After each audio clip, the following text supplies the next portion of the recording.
Mga mahal kong lolo at lola, bilang isang orthopedic surgeon, sa loob ng mahigit 44 na taon, ako po si Dr. Elena Reyes at may sasabihin ako sa inyo na siguradong makakagulat sa inyo.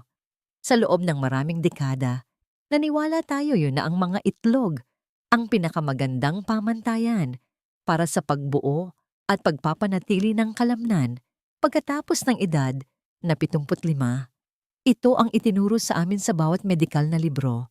Ito ang bida sa bawat listahan ng dieta.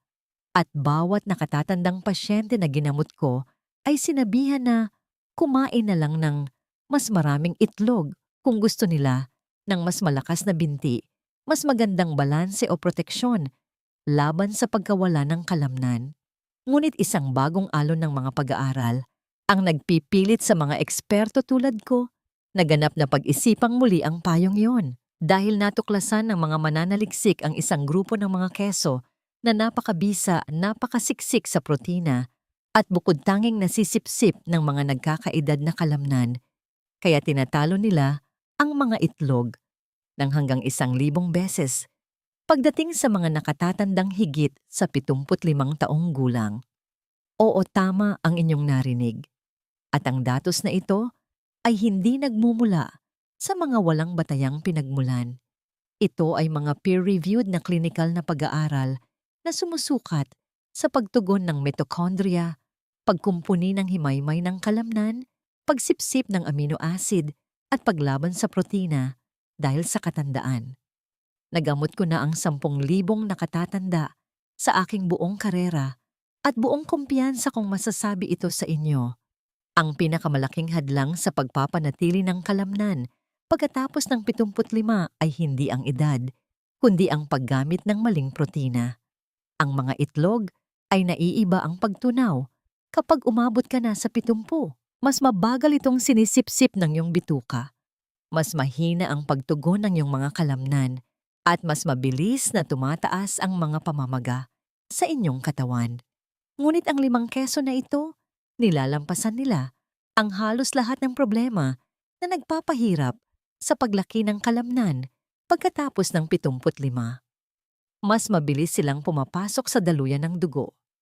Mas buong nasisipsip ng iyong mga kalamnan ang kanilang mga amino acid at ang kanilang mga natural na aktibong sangkap ay nagbubukas ng mga landas sa pagkumpuni na hindi kayang patakbuhin ng mga itlog sa mga nakatatanda. Sa ibabahagi ko ngayon, ilalantad natin ang 5 keso na higit na magaling kaysa sa itlog para sa mga nakatatandang higit sa 75 mula sa pinakamababa hanggang sa pinakamabisa. At mangyari po sana ay tapusin ninyo hanggang sa numero 1 dahil ang kesong ito ay gumawa ng isang bagay sa mga pagsusuri na hanggang ngayon ay hindi pa rin lubos na maintindihan ng mga eksperto. Nakalista sa ibaba ang mga basehan para sa bawat sinabi ko dito upang masuri ninyo mismo ang agham. Ngunit bago tayo magsimula, mayroon akong isang maikling tanong. Gaano kalakas ang pakiramdam ng iyong mga binti ngayon sa sukat na 1 hanggang 10? Binabasa ko ang bawat komento ngayon sa isang bagong paraan.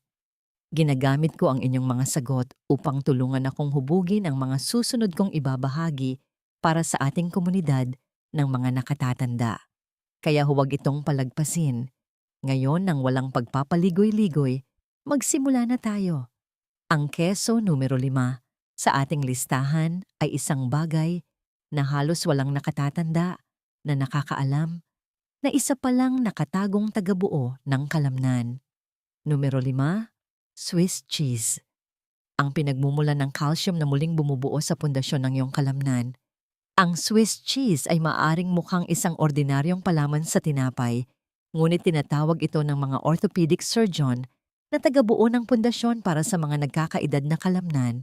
At narito kung bakit ito mahalaga ng higit pa sa iyong inaakala. Ang bawat butas sa Swiss cheese, ang mga nakikilalang hugis mata na pamilyar sa atin, ay nagpapakita ng isang proseso ng pagbuburo na lumilikha ng isang bagay na tinatawag na propionic acid na ayon sa mga pag-aaral mula sa Universidad ng Pilipinas ay direktang nagpapasigla sa mga stem cell ng kalamnan sa mga taong higit sa 75. Hindi lamang ito tungkol sa nilalaman na protina, bagaman ang Swiss cheese ay naglalaman ng nakakabilib na 8 gramo bawat 30 gramo. Ito ay tungkol sa kung paano nasisipsip at nagagamit ang protinang iyon ng mga nagkakaedad na kalamnan na karaniwang nahihirapang magproseso ng mga sustansya ng epektibo. Ang proseso ng pagbuburo na lumilikha ng Swiss cheese ay naghihiwalay sa mga molekula ng protina sa mas maliliit na peptide na kayang sipsipin ng iyong digestive system ng 3 beses na mas mabilis kaysa sa mga protina sa itlog na nangangahulugang talagang nakukuha ng iyong mga kalamnan ang mga sangkap na kailangan nila sa halip na mawala ang mga ito dahil sa mahinang panunaw. Ang Swiss cheese ay naglalaman ng pinakamataas na natural na konsentrasyon ng bitamina K2 sa mga karaniwang keso. At ang bitaminang ito ay hindi lamang nakakatulong sa buto. Ang mga bagong pananaliksik mula sa Food and Nutrition Research Institute ay nagpapakita na pinapagana nito ang mga tiyak na protina na pumipigil sa panghihina ng kalamnan sa pamamagitan ng pagprotekta sa mitochondria, ang mga maliliit na planta ng kuryente sa iyong mga selula na karaniwang humihina habang tayo ay tumatanda. Kapag bumagsak ang mitochondria, literal na hindi makagawa ang iyong mga kalamnan ng enerhiyang kailangan nila upang mapanatili ang kanilang mga sarili, lalo na ang lumakas. Ngunit ang K2 sa Swiss cheese ay kumikilos bilang isang proteksyong kalasag sa paligid ng mga cellular na planta ng kuryenteng ito. Ang paraan ng paghahanda ay napakahalaga rito at inirerekomenda ng mga espesyalista sa orthopedic na kainin ang Swiss cheese sa katamtamang temperatura ng kwarto dahil ang malamig na keso na diretso mula sa refrigerator ay maaaring magpabagal sa aktibidad ng enzyme at bawasan ang pagsipsip ng hanggang 40%.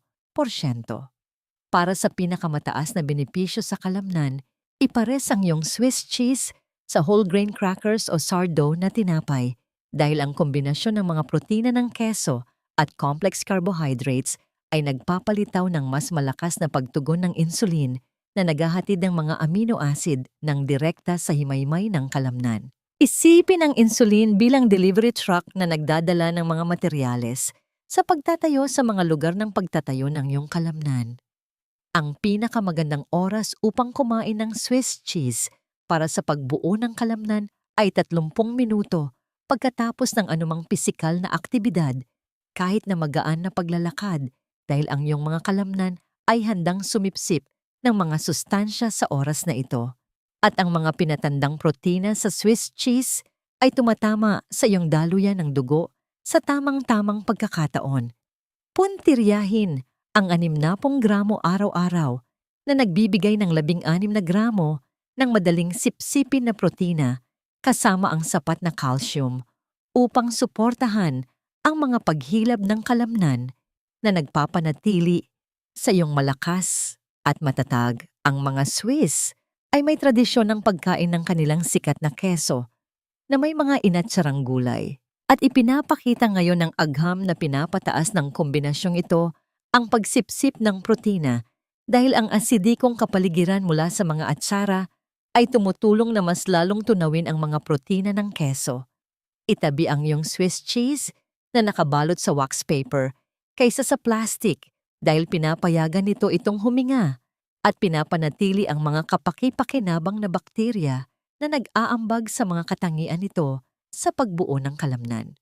Ang partikular na uri ng bakterya na ginagamit sa paggawa ng tunay na Swiss cheese na tinatawag na Propionibacterium sherman ay patuloy na gumagawa ng mga kapaki-pakinabang na compound kahit na matapos magawa ang keso, ngunit kung maayos lamang itong nakaimbak.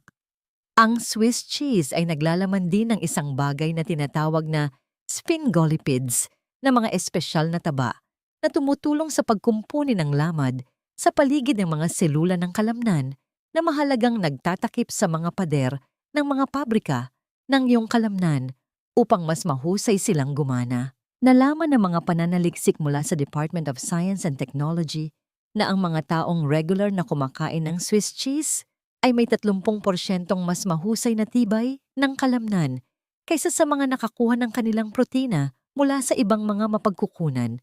Marahil dahil ang natatanging profile ng sustansya ay sumusuporta ng pantay-pantay sa mabilis at mabagal na mga himaymay ng kalamnan.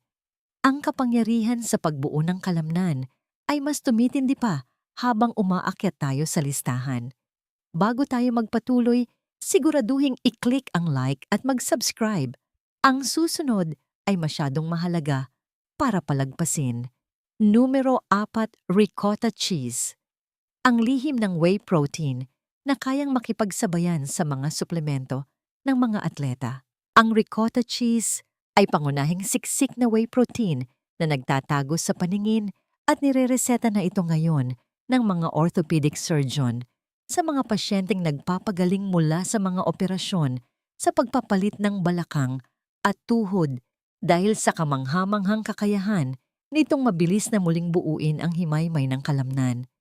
Hindi tulad ng karamihan sa mga pinatandang keso na nawawalan ng whey sa panahon ng pagpoproseso, ang ricotta ay pangunahing ginawa mula sa whey mismo, ang likidong ginto ng pagbuo ng kalamnan na naglalaman ng pinakamataas na konsentrasyon ng leucine, isang amino acid na kumikilos na parang kapatas sa isang construction site na inuutusan ng iyong mga kalamnan na magsimulang magtayo kaagad.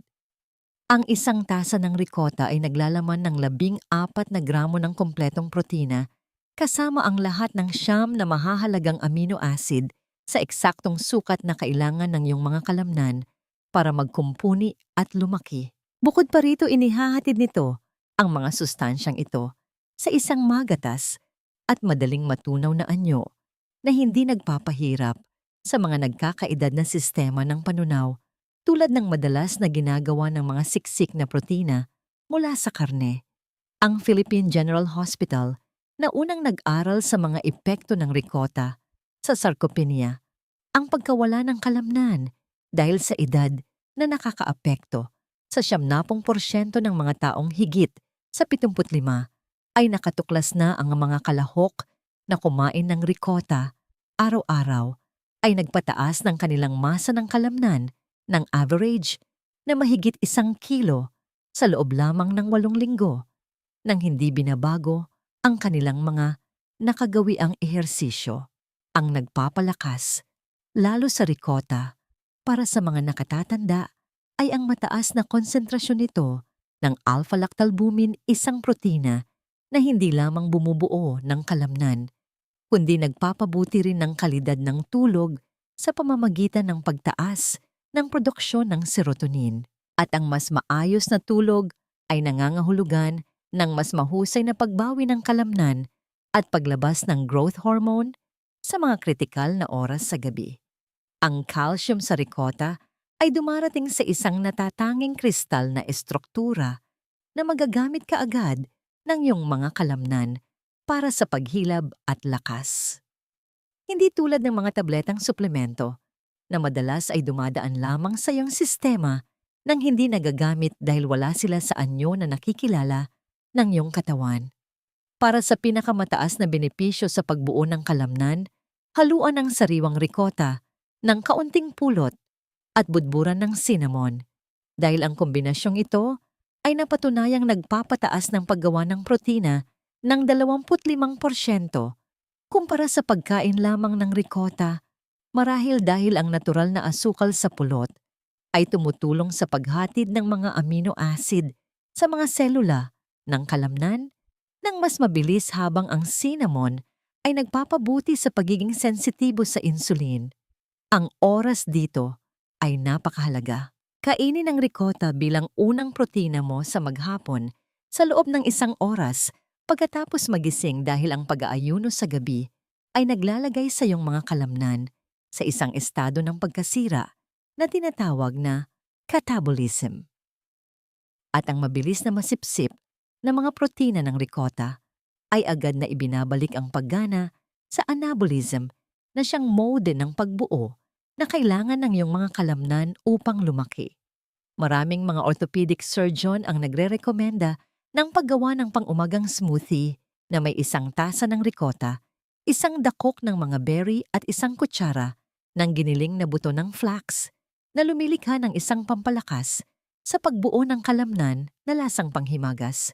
Ngunit gumagana, tulad ng gamot, na naghahatid hindi lamang ng protina, kundi pati na rin ng mga antioxidant na nagpoprotekta sa mga selula ng kalamnan mula sa pinsala. Ang susi ay ang pagpili ng whole milk ricotta kaysa sa mga low-fat na bersyon dahil ang mga natural na taba ay tumutulong sa iyong katawan na sipsipin ang mga bitamina na nalulusaw sa taba at talagang nagpapabuti sa bilis na magamit ang mga protina na nagbibigay sa iyong mga kalamnan ng mas maraming material sa paggawa.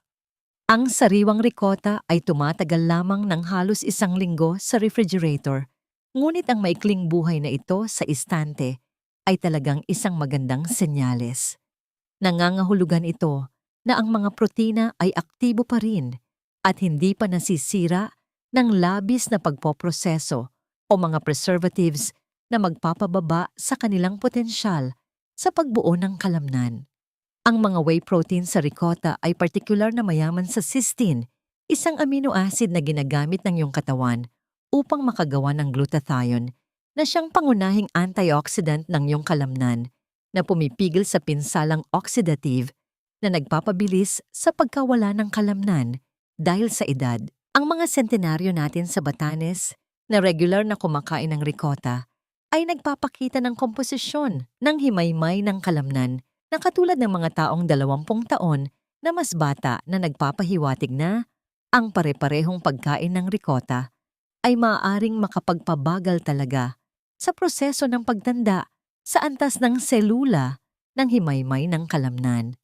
Kapag bumibili ng ricotta, maghanap ng mga tatak na naglilista ng whey bilang unang sangkap kaysa sa gatas dahil ang mga bersyong ito ay naglalaman ng mas mataas na konsentrasyon ng mga compound na bumubuo ng kalamnan na nagpapabisa sa ricotta para sa paglaban sa pagkawala ng kalamnan dahil sa katandaan.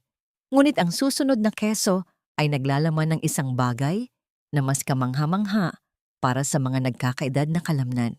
Numero 3, Parmesan cheese, ang pinatandang mandirigma na nagpapagana sa memorya ng kalamnan. Ang Parmesan cheese, particular ang Parmigiano Reggiano, na pinatanda ng hindi bababa sa 24 na buwan ay sumasailalim sa isang pagbabago sa panahon ng pagtanda na lumilikha ng mga compound na tinatawag ng mga orthopedic surgeon na mga activator ng memorya ng kalamnan.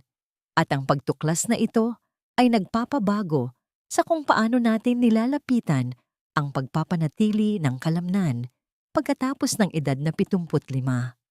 Sa loob ng 2 taong proseso ng pagtanda, ang mga protina sa parmesan ay nahahati sa mga aktibong peptide na tumatawid sa harang sa pagitan ng dugo at kalamnan at literal na ginigising ang mga natutulog na himaymay ng kalamnan na hindi na naging aktibo sa loob ng maraming taon na parang nagbubukas ng mga ilaw sa mga silid na naging madilim sa loob ng ilang dekada. Ang konsentrasyon ng leucine sa pinatandang parmesan ay ang pinakamataas sa anumang natural na mapagkukunan ng pagkain na nasa 3.2 gramo bawat 30 gramo na lumalampas sa limitasyon na kailangan upang simulan ang paggawa ng protina sa kalamnan sa mga nakatatanda na karaniwang nangangailangan ng mas maraming leucine kaysa sa mga mas nakababata upang makuha ang parehong tugon sa pagbuo ng kalamnan.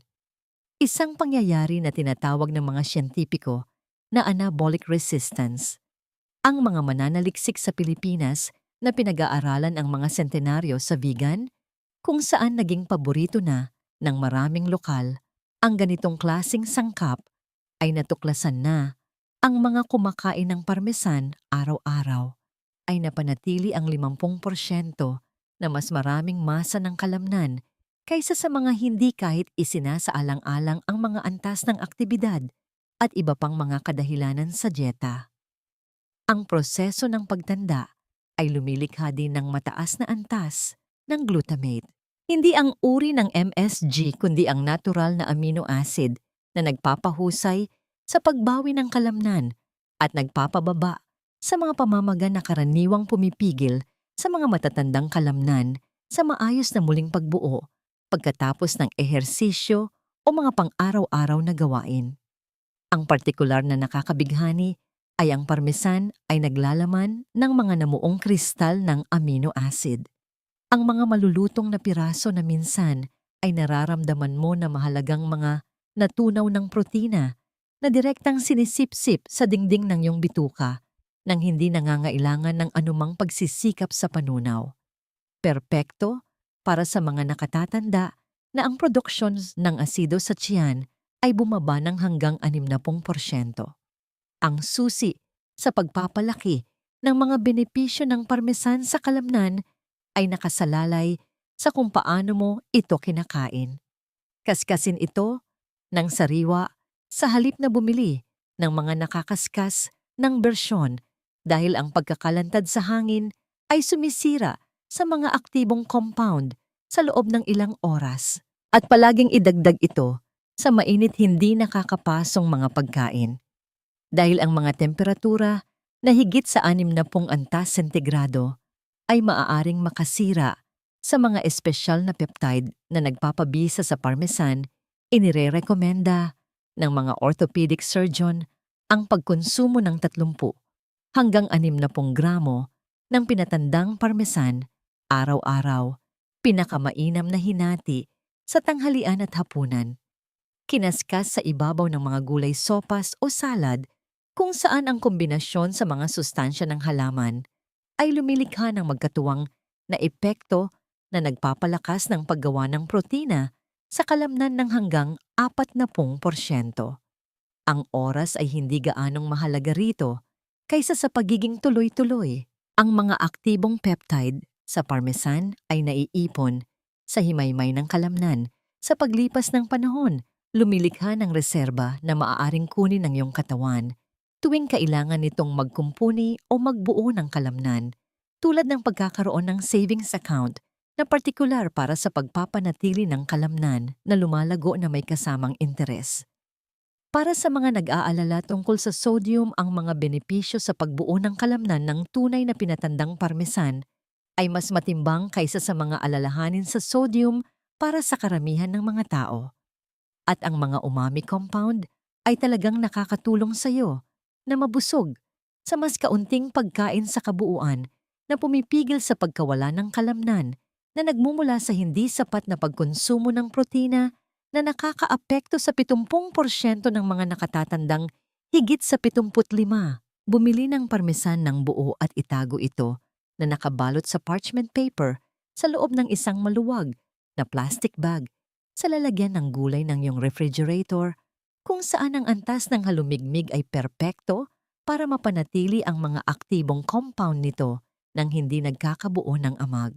Ang partikular na bakterya na ginagamit sa tradisyonal na paggawa ng parmesan, ang Lactobacillus helveticus, ay gumagawa ng mga compound sa panahon ng pagtanda na napatunayang nagbabawas ng pamamaga ng kalamnan ng 50% na nagpapahintulot sa iyong mga kalamnan na mas mabilis na gumaling at mas mahusay na bumuo kahit sa pinababang kapasidad sa pagbawi na kaakibat ng katandaan. Ang parmesan ay naglalaman din ng mataas na antas ng phosphorus sa anyong nakikipagtulungan sa calcium upang mapabuti ang lakas ng paghilab ng kalamnan. Kaya naman, lihim na ginagamit ng ilang mga atleta ang pinatandang parmesan bilang pampalakas ng pagganap sa loob ng mga dekada. Ang pumapangalawang keso ay dinadala ang pagbuo ng kalamnan sa isang ganap na magkakaibang antas sa pamamagitan ng mekanismo na walang inaasahan. Numero 2, cottage cheese. Ang sistema ng unti-unting paglabas ng casein na bumubuo ng kalamnan habang ikaw ay natutulog. Ang cottage cheese ay nakakaranas ng muling pagsikat sa orthopedic na medisina dahil natuklasan kamakailan ng mga mananaliksik na naglalaman ito ng pinakamataas na konsentrasyon ng casein protein sa anumang buong pagkain. At ang casein ay gumagawa ng isang pambihirang bagay sa mga nagkakaedad na katawan na walang ibang protina ang makakatapat. Habang ang whey protein mula sa ricotta ay mabilis na gumagana, tulad ng isang maikling takbuhan, ang casein protein mula sa cottage cheese ay mabagal na gumagana. Tulad ng isang marathon, naglalabas ng mga amino acid sa iyong daluyan ng dugo hanggang sa 7 oras. Pagkatapos kainin na, nangangahulugang ang iyong mga kalamnan ay nakakatanggap ng tuloy-tuloy na daloy ng mga sangkap na pambuo sa halip na isang mabilis na bugso na maaring masayang lamang. Ang makabagong pag-aaral ng St. Luke's Medical Center sa mga nakatatandang higit sa 75 ay natuklasan na ang mga kumain ng cottage cheese bago matulog ay nagpataas ng paggawa ng protina sa kanilang kalamnan sa magdamag ng 300% kumpara sa mga hindi kumain ng anuman. Sa pangkalahatan, ginagawa nitong 8 oras ng pagbuo ng kalamnan ang 8 oras ng pagtulog sa halip na pagkasira ng kalamnan na karaniwang nangyayari sa panahon ng pag-aayuno. Ang tiyak na estruktura ng casein sa cottage cheese ay bumubuo ng isang gel sa iyong tiyan na nagpapabagal sa panunaw sa pinakamagandang posibleng paraan na lumilikha ng tinatawag ng mga nutrisyonista na isang patak ng protina na nagpapakain sa iyong mga kalamnan sa buong gabi. Kapag ginagawa nila ang karamihan sa kanilang gawaing pagkumpuni, sinasamantala ang pagbugso ng growth hormone na nagaganap sa panahon ng malalim na pagtulog. Higit pa sa 25 gramo ng protina, bawat tasa ang cottage cheese ay nagbibigay ng selenium at mga bitamina B na partikular na sumusuporta sa mga enzyme na responsable para sa pagkumpuni ng kalamnan. Dagdag pa rito, ang mataas na nilalaman nitong tubig ay nakakatulong sa hydration na lubhang kailangan ng mga nagkakaedad na kalamnan upang gumana ng maayos. Ang mga uhaw na kalamnan ay mga mahihinang kalamnan at ang karamihan sa mga nakatatanda ay palaging kulang sa tubig. Ang mga probiotic sa cultured cottage cheese, particular ang mga uri ng lactobacillus, ay nagpapabuti sa pagsipsip ng protina sa bituka ng hanggang 40% sa mga nakatatanda na ang husay sa panunaw ay karaniwang bumababa nang dahil sa edad na nangangahulugang mas marami sa kinakain mo ang talagang nakakarating sa iyong mga kalamnan sa halip na masayang. Para sa pinakamataas na epekto sa pagbuo ng kalamnan, ihalo ang cottage cheese sa isang kutsara ng giniling na chia seeds at isang dakok ng walnuts, 30 minuto bago matulog. Dahil ang kombinasyong ito ay nagbibigay ng omega-3 fatty acids na nagbabawas sa pamamaga ng kalamnan habang ang unti-unting naglalabas na casein ay gumagawa ng himala nito, magdamag na lumilikha ng perpektong kalagayan ng paggaling at paglaki ng kalamnan. Ang pamamaraan sa temperatura ay naaangkop din dito. Hayaang nasa katamtamang temperatura ng kwarto ang cottage cheese sa loob ng 15 minuto bago kainin upang mapagana ang mga enzyme na nakakatulong sa pagkatunaw at pagsipsip ng protina. Bagaman, mas maraming tao ang nakakagusto rito kapag malamig. At yun ay ayos lang kung nangangahulugan, itong talagang kakainin mo ito ng tuloy-tuloy dahil ang pagiging tuloy-tuloy ay mas mahalaga kaysa sa pagiging perpekto. Ang tamang dami ng bahagi ay 1 tasa ng full-fat cottage cheese dahil ang mga natural na taba ay mas lalong nagpapabagal sa pagsipsip ng protina at nagbibigay ng mga calorie na madalas na nahihirapang ubusin ng mga nakatatanda ng sapat upang mapanatili ang masa ng kalamnan. Hindi ka makakabuo ng kalamnan kung kulang ka sa calorie kahit gaano karaming protina ang iyong kainin. Ang ilang mga orthopedic surgeon ay nagre-rekomenda ngayon ng tinatawag nilang cottage cheese protocol. 1 tasa bago matulog gabi-gabi nang walang palya. Itinuturing ito bilang iniresetang gamot para sa pagpapanatili ng kalamnan kaysa sa isang pagpipiliang pagkain lamang dahil ang pinagsama-samang epekto sa paglipas ng mga linggo at buwan ay higit na mas malaki kaysa sa paminsan-minsang pagkain. Pumili ng cottage cheese na may nakalistang live cultures sa label dahil ang mga kapaki-pakinabang na bakteryang ito ay hindi lamang nakakatulong sa pagsipsip ng protina, kundi gumagawa rin ng bitamina K2 sa panahon ng pagbuburo.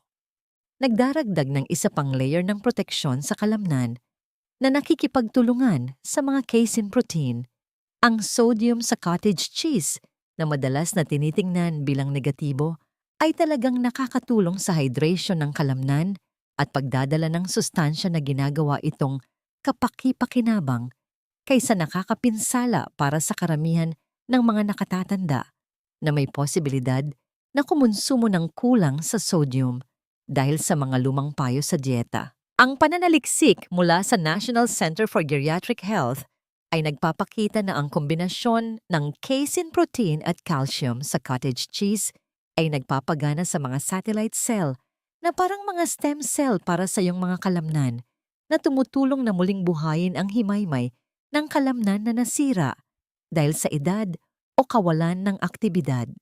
Ngayon, narating na natin ang kampeon. Ang keso na gumulat maging sa mga mananaliksik na nakatuklas ng kapangyarihan nito. Numero 1, Greek feta cheese. Ang himala mula sa Mediteraneo na nagpapabiktorya pabalik sa 15 taon ng pagkawala ng kalamnan. Ang traditional na Greek feta cheese partikular na gawa sa gatas ng tupa at pinatanda sa mga bariles na kahoy ay naglalaman ng isang compound na tinatawag na conjugated linoleic acid sa mga konsentrasyon na kinaiinggitan ng mga gumagawa ng suplemento at ang natural na CLA. Na ito ay napatunayan na may kakayahang baligtarin ang pagkawala ng kalamnan dahil sa katandaan sa mga paraan na tila imposible hanggang ngayon. Ang malaking tagumpay ay nagmula sa mga mananaliksik sa Cebu Doctors University na nag-aaral kung bakit ang mga nakatira sa isla ng Cebu at Palawan ay nagpapanatili ng pambihirang lakas ng kalamnan hanggang sa kanilang edad na 70. At ang nalaman nila sa feta cheese ay naging dahilan upang irekomenda ito ng mga orthopedic surgeon sa buong mundo bilang ang pinakamahalagang pagbabago sa dieta para sa sinumang higit sa 75. Ang feta na gawa sa gatas ng tupa ay naglalaman ng mga protina na magkaiba ang istruktura sa mga protina ng gatas ng baka na may mas maliliit na molekula na direktang tumatagos sa mga lamad ng selula ng kalamnan, naghahatid ng mga amino acid ng eksakto kung saan sila kailangan ng walang komplikadong proseso ng panunaw na pinaghihirapan ng mga nagkakaedad na katawan para itong pagkakaroon ng susi na tamang-tama ang sukat sa halip na subukang sirain ng pinto. Ang proseso ng pagbuburo na natatangi sa tunay na Greek feta ay lumilikha ng mga aktibong peptide na talagang nagpapasigla sa production ng growth hormone sa mga nakatatanda na ang natural na antas ng growth hormone ay karaniwang bumababa ng 80% na mahalagang ibinabalik ang orasan ng makinarya sa pagbuo ng kalamnan ng iyong katawan na naisip ng karamihan sa mga doktor na permanenteng sira na. Isang grupo ng mga mananaliksik mula sa ihayong Ati ang naglathala kamakailan ng mga natuklasan na nagpapakita na ang partikular na uri ng bakterya na ginagamit sa tradisyonal na pagbuburo ng feta ay gumagawa ng isang compound na tinatawag na spermidine na nagdudulot ng autophagy sa mga selula ng kalamnan. Pangunahing pinipilit na ilabas ang luma at nasirang mga protina at nagbibigay ng puwang para sa bagong malusog na himaymay ng kalamnan na umunlad. Isipin na nagre-renovate ka ng isang bahay sa pamamagitan ng paglabas muna ng lahat ng lumang sirang muebles. Ang kombinasyon ng protina probiotics at CLA sa feta ay lumilikha ng tinatawag ng mga siyentipiko na isang perpektong unos para sa pagbuo ng kalamnan na may mga pag-aaral na nagpapakita na ang 60 gramo ng tunay na feta mula sa gatas ng tupa araw-araw ay nagpataas ng masa ng kalamnan ng higit sa 2 kilo sa loob ng 12 linggo sa mga nakatatanda na hindi gumagawa ng anumang pagsasanay sa pagbubuhat. Mga resulta na karaniwang nangangailangan ng buwang pagbubuhat ng bigat sa mas nakababatang mga tao. Ang tradisyon sa ating mga probinsya sa pagkain ng feta na may olive oil ay hindi lamang tungkol sa lasa. Ang mga monounsaturated na taba sa olive oil ay nagpapataas ng pagsipsip ng CLA ng 400%, habang nagbibigay din ng mga compound na panlaban sa pamamaga na tumutulong sa mga nagkakaedad na kalamnan na gumaling at lumaki ng mas mahusay na lumilikha ng pagtutulungan na hindi nakakamit ng alinmang pagkain ng mag-isa. Para sa pinakamagandang resulta, durugin ang sariwang feta sa ibabaw ng salad na may olive oil, kamatis at pipino. Ang pagkain sa kombinasyong ito bilang iyong tanghalian araw-araw habang ang mga sustansya ng gulay ay nakikipagtulungan sa mga compound ng feta ay nagpapalakas sa paggawa ng protina sa kalamnan, habang ang tamang oras ay nagbibigay daan para gumana ang mga protina sa kabuuanan ng iyong pinakaaktibong bahagi ng araw kung kailan pinakakailangan ng iyong mga kalamnan ng suporta. Ang pangunahing kaibahan dito ay ang pagpili ng tunay na Greek feta na gawa sa gatas ng tupa, hindi ang mga bersyong mula sa gatas ng baka na karaniwan sa mga supermarket. Dahil ang gatas ng tupa ay naglalaman ng 3 beses na mas maraming CLA at mga protina na sadyang naiiba sa kanilang kapasidad na bumuo ng kalamnan. Ang mga molekula ay literal na may magkakaibang hugis na nagbibigay daan sa kanila na kumabit sa mga reseptor ng selula ng kalamnan na hindi kayang abutin ng mga protina mula sa gatas ng baka. Ang proseso ng pagtanda sa bariles na kahoy na ginagamit pa rin para sa tunay na feta ay nagpapahintulot sa kapaki-pakinabang na bakterya na umunlad sa mga paraan na pinipigilan ng plastic packaging na lumilikha ng mga karagdagang compound na sumusuporta sa kalusugan ng kalamnan sa pamamagitan ng mga mekanismo na nagsisimula pa lang nating maintindihan. Bagaman ang mga resulta ay hindi mapapasubalian ng mga orthopedic surgeon na nagsimulang magrekomenda ng feta protocol sa kanilang mga pasyente, ay naguulat ng mga pagbuti hindi lamang sa masa ng kalamnan, kundi sa lakas balanse at pangkalahatang kakayahang kumilos na karaniwang mabilis na bumababa pagkatapos ng 75, na may ilang pasyente na nababawi ang mga kakayahan na naisip nilang nawala na magpakailanman, tulad ng pagbangon mula sa mga upuan nang hindi ginagamit ang kanilang mga braso o pag-akyat sa hagdan nang hindi humahawak sa hawakan.